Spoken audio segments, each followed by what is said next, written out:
ఆ విధంగా వైకుంఠాన్ని వదిలి వెళ్లిన లక్ష్మీదేవి భూలోకంలో గొల్లభామగా జనించి మరి ఆ తర్వాత ఆవు దూడలుగా బ్రహ్మదేవుడు శివుడు కూడా జనించి వారిద్దరి చేత కూడా నర్తింపచేస్తూ మురిసిపోతున్న గొల్లభామ దగ్గరికి చోళరాజు రావడం, ఆ ఆవు దూడలు చూసి ముచ్చటపడి వాటి రెండింటినీ కూడా తనకు విక్రయింపదలిచిందిగా గొల్లభామను కోరడం, అందుకు గొల్లభామ సంతోషంగా అంగీకరించడం. మరి గొల్లభామ ఆవు దూడల రూపంలో ఉన్న శివుడు బ్రహ్మ చేత చేయించే నృత్యాన్ని చూడండి.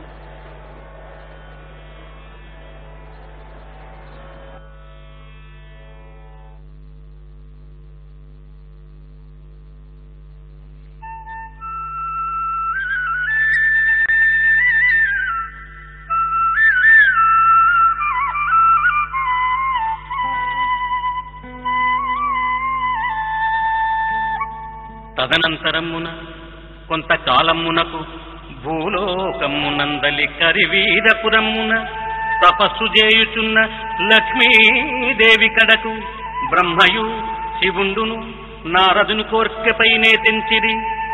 లక్ష్మి ఆదేశానుసారము ఆమె గోపకాంతయై బ్రహ్మగోవై శివుండు కోడెదూడై పుట్టలో తపస్సుననున్న శ్రీనివాసునకు క్షీరధారల ద్వారా క్షుత్తిపాసల నడుగున ఏర్పాట్లు గావించుటకు సన్నద్ధులు కాగా చోళనగరమ్మున గోవత్సమ్ములను అమ్మజూపు గోపభామినీ వేషమ్మున లక్ష్మీదేవి ప్రవేశించు విధం బెత్తిదనేనా.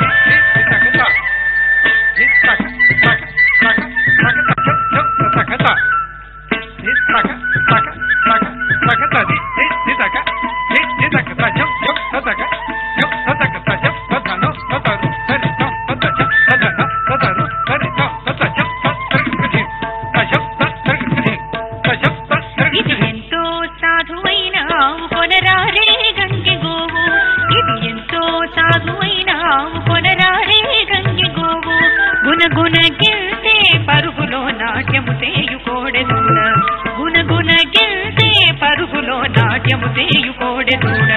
ఇది